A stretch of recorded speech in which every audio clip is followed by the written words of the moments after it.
Everyone, you are at musicwithryan.com. Today we are on lesson number 9 of the beginner guitar eCourse. Okay, lesson number 9 of 12. And today's lesson is going to be the tune Jingle Bells, very popular holiday song that's very fun to play. And I notice it really resonates well with the beginner guitarist. Another tune that we recognize, which is always good.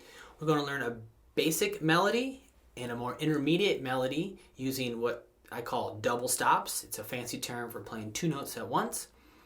And we're also going to take a look at the chords and learn a few new chords. And the big thing, another big thing that we'll do in the lesson is learn the notes, how to name the notes on our guitar, you know, F, G, A, and so forth. So we'll learn why and how to name each note. It's actually fairly simple once we just have to discuss a few terms and a few concepts. And we'll kind of talk about the piano a little bit.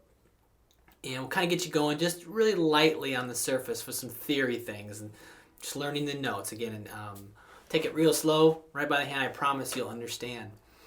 So yeah, that's the lesson. Jingle bells, two arrangements, rhythm, learning the notes on our guitar, and some theory. So if you're interested in checking out more about my e-course for the beginner guitarist, I encourage you to go to my website and look for Beginning Guitar 101 e-course. Okay, it's a 12-lesson program or course that I suggest kind of doing over a 6-month span, okay? So 2 lessons a month. And of course you can go at your own speed, but that's just kind of what I recommend and kind of how I see it. It takes us from the ground up for absolutely knowing nothing about guitar, never holding one, to all the way to learning different tunes by the Beatles and the Eagles and Neil Young and others.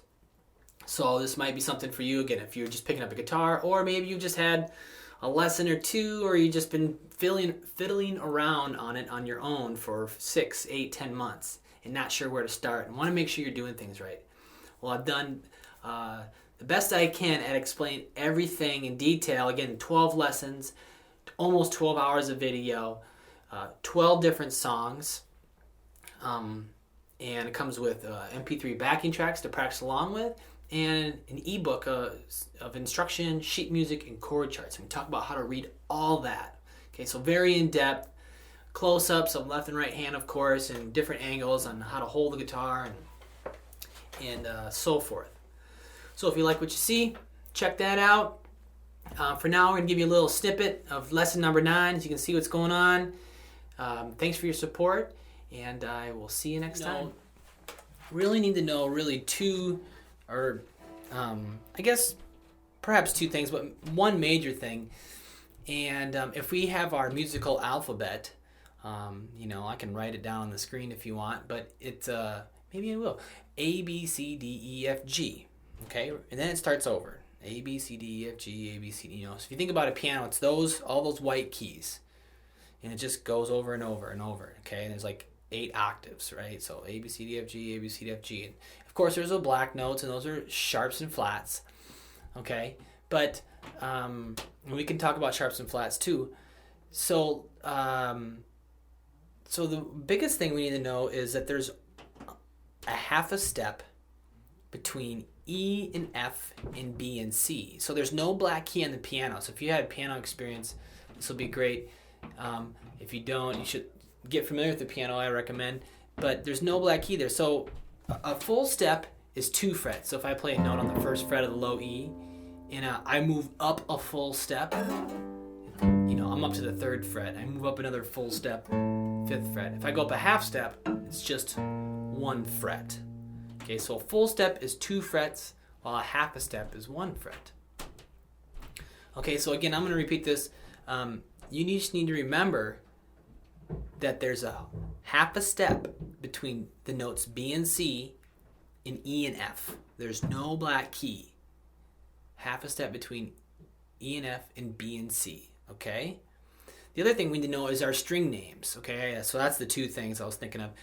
And we know our string names, E, A, D, G, B, E. If you know the names of the strings and you know that rule. All right, so let's talk about the rhythm part for Jingle Bells here.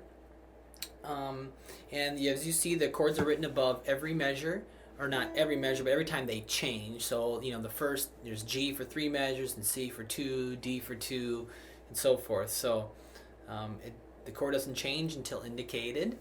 And now there's a lot of different strumming patterns we could use. You could use anything, any pattern on this 4/4 for 4/4 time signature that's on the strumming key.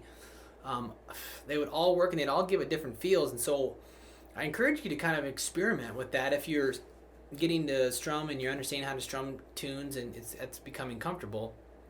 But for now, I'm just going to use drum pattern number 2, because that one's just really common. Excuse me. And we use it in a lot of tunes. So it sounds like this. I'm going to play a G chord here and do that pattern over and over. It's down, down, up, down, up, down, down, up, down, down,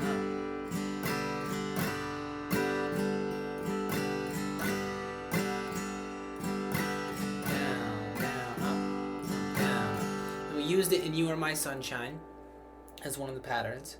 Okay, and so I'm just going to go ahead and play through the tune, just all the way down. So you can play a rhythm along with me, you could play the melody along with me, either one. There's an A7 in there, so if you don't remember A7, revisit that chord on your chart, your chord chart. Just a 2-finger chord, pretty easy, but we haven't played it in a song, I don't believe.